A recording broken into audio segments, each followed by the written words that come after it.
Greetings all and welcome to part 3 of the Elliott Wave 101 course.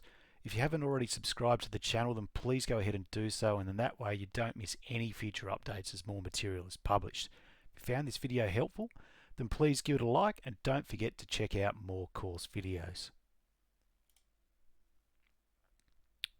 So when we look at motive waves, we categorize them into two different structures, that being impulses and diagonals. And when we deal with corrective waves, we break them into three main categories, that being zigzags, flats, and triangles.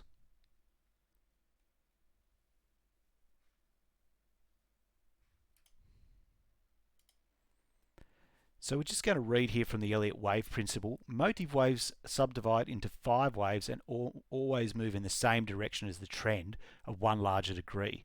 They are straightforward and relatively easy to recognize and interpret. Now these are important, which is why I've highlighted and bolded them.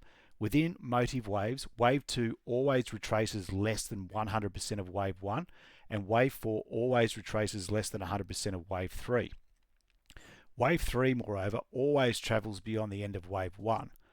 The goal of a motive wave is to make progress, and these rules of formation assure that it will.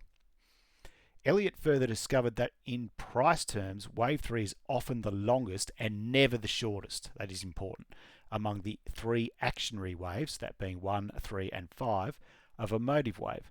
As long as wave 3 undergoes a greater percentage movement than either wave 1 or 5, this rule is satisfied.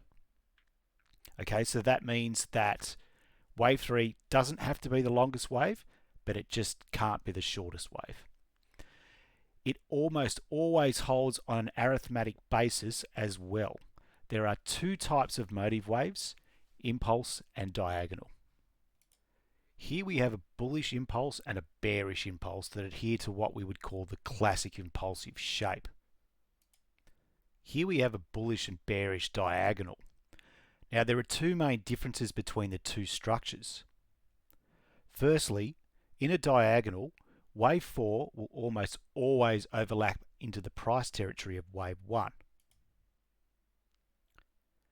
And then secondly, in an impulse, the sub-waves will break down into a count of 5, 3, 5, 3, 5, as we have previously seen with the 5-wave pattern.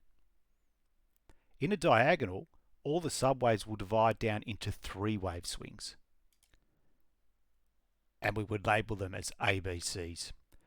But the important thing is that wave 4 will overlap into the price territory of wave 1. There are more nuanced variations of diagonals, but these will be covered in later videos.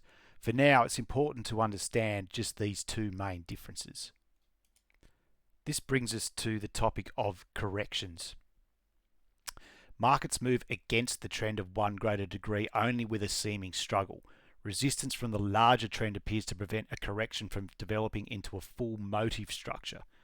This struggle between the 2 oppositely trending degrees generally makes corrective waves less clearly identifiable than motive waves. That's important.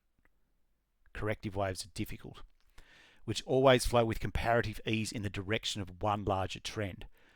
As another result of this conflict between trends, corrective waves are quite a bit more varied than motive waves.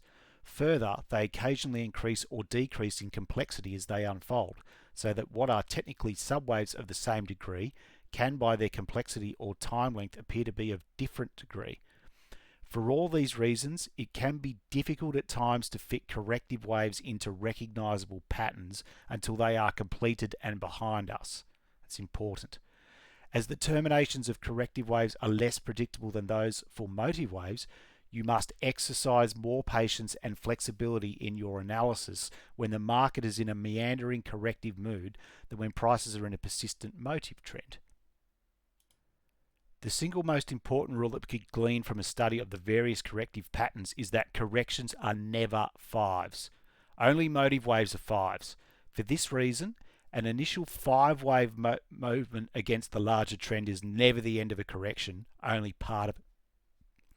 Corrective processes come in 2 styles: sharp corrections, angle steeply against the larger trend, and sideways corrections, while always producing a net retracement of the preceding wave, typically contain a movement that carries back to or beyond its starting level, thus producing an overall sideways appearance.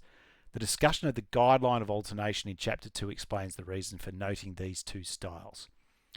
Specific corrective patterns fall into three main categories: zigzag, flat, and triangle. A combination of the above forms come in two types, double three and triple three. We'll look at double three and triple three combinations in future videos. So there are three basic categories of corrections. They are the zigzag, the flat, and the triangle. There are detailed rules for each type of structure, but we'll cover those in later videos. For now, the main thing to look for is the subdivisions of each type of correction. Zigzags move in a 5-3-5 pattern. Flats move in a 3-3-5 pattern. And triangles move in a series of threes. Stay tuned for the next video where we'll look at the rules surrounding each type of pattern.